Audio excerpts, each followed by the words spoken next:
Selamat berjumpa kembali dalam layanan audio Sahabat Seperjalanan. Hari ini adalah hari Selasa 16 April 2024. Tema renungan saat teduh kita dengan judul Air Kehidupan. Firman Tuhan terambil dalam Yohanes pasal 4 ayat 13 sampai dengan ke-14. Jawab Yesus kepadanya, "Barang siapa minum air ini, ia akan haus lagi. Tetapi barang siapa minum air yang akan kuberikan kepadanya, ia tidak akan haus untuk selama-lamanya. Sekalipun air yang kuberikan kepadanya akan sebaliknya air yang akan kuberikan kepadanya akan menjadi mata air di dalam dirinya yang terus-menerus memancar sampai kepada hidup yang kekal." Mari kita berdoa. Bapa yang di dalam surga, terima kasih, kami ingin belajar satu bagian penting dalam kehidupan, air sebagai sumber kehidupan secara jasmani, tapi air yang dalam bentuk yang lain yang lebih utama dan lebih penting adalah kehidupan kami untuk selama-lamanya. Dalam nama Tuhan Yesus kami berdoa, amin.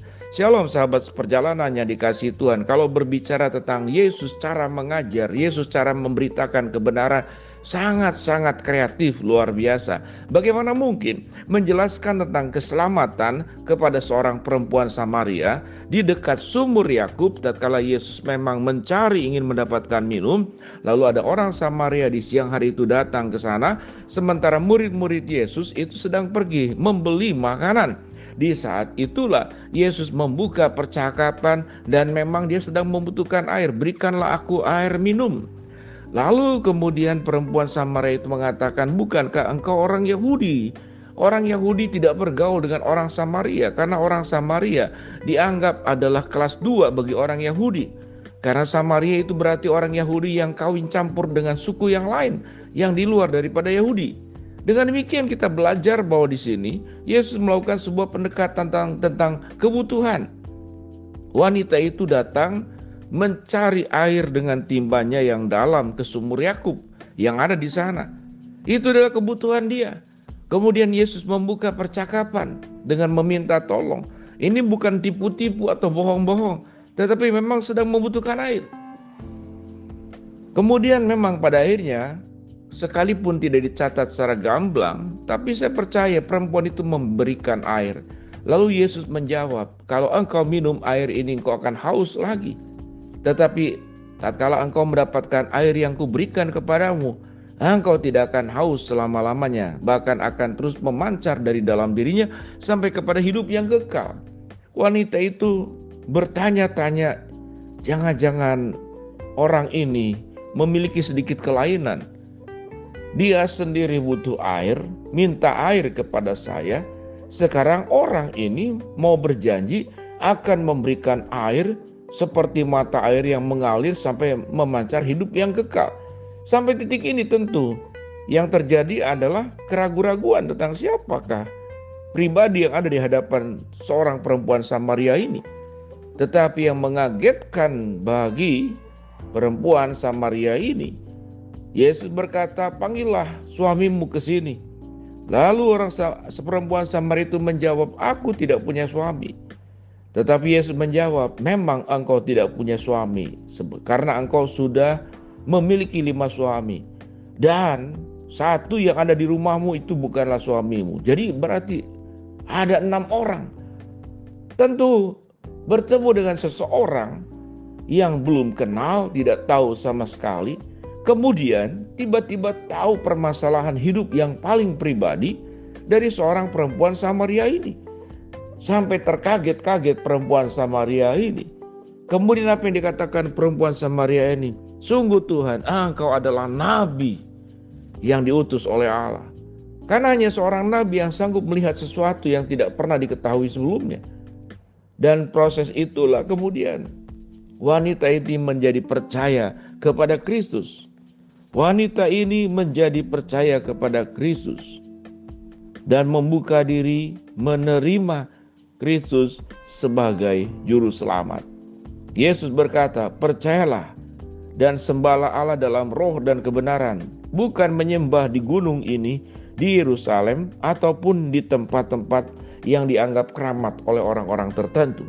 Pada proses inilah kemudian terjadi sebuah peristiwa pekabaran Injil yang terjadi dengan menyampaikan tentang air kehidupan yang dimulai dari kisah tentang bagaimana Yesus meminta air minum di sumur Yakub kepada perempuan Samaria ini. Sampai titik di sini kita akan belajar apa aplikasinya dalam setiap kehidupan kita. Sahabat seperjalanan, jujur, kehidupan kita itu membutuhkan air.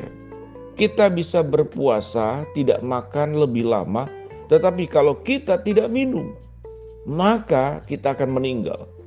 Seluruh sumber-sumber kehidupan yang ada di alam semesta ini, atau mencari kehidupan yang di luar bumi ini, maka tanda-tanda kehidupan dimulai, adakah sumber air di sana?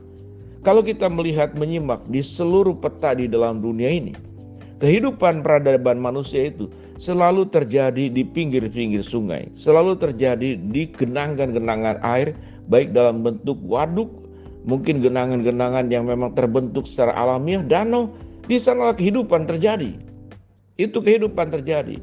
Dan transportasi itu terjadi sekalipun airnya tidak bisa diminum, yaitu di pinggir-pinggir pantai.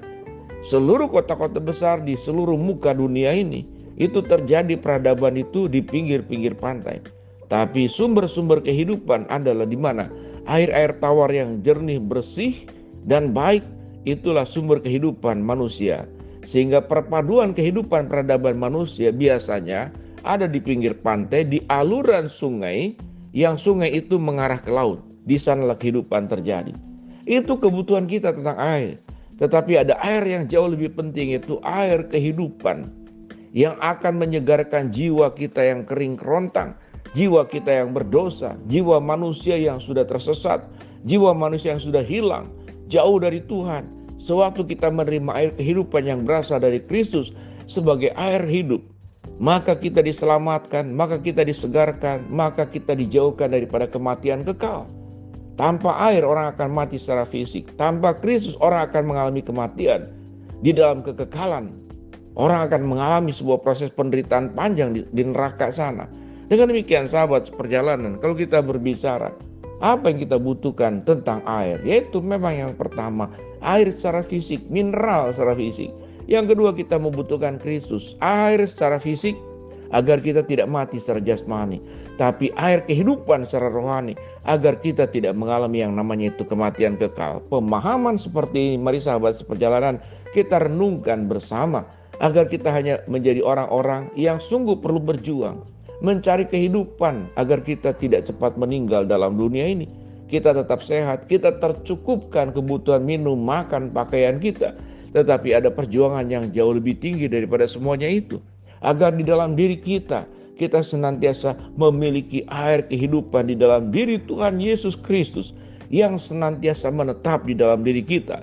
Sehingga kita tidak pernah mengalami kekeringan. Bahkan firman Tuhan berkata, dari dalamnya dia akan keluar aliran air kehidupan yang akan memancar terus mengalir sampai kepada hidup yang kekal. Mari sahabat seperjalanan miliki air kehidupan yang ada pada diri kita, dan kita akan mendapatkan kehidupan yang kekal, dilepaskan daripada kematian yang kekal. Mari kita berdoa. Bapa dalam surga, terima kasih buat kebenaran firman Allah yang sudah kami pelajari. Terima kasih untuk kisah yang sudah Tuhan berikan lewat banyak kisah yang Tuhan Yesus lakukan. Hamba-Mu berdoa buat sahabat seperjalanan yang sedang sakit, Tuhan jamah sembuhkan. Sahabat seperjalanan yang sedang menghadapi masalah, Tuhan bukakan jalan. Sahabat seperjalanan yang sedang berharap memohon sesuatu, Tuhan kabulkan dengan cara dan waktunya Tuhan. Di dalam nama Tuhan Yesus kami berdoa. Amin. Shalom sahabat seperjalanan, milikilah air kehidupan, yaitu Kristus yang menyelamatkan, menebus, mengasihi engkau sehingga engkau terhindar dari kematian kekal. Amin.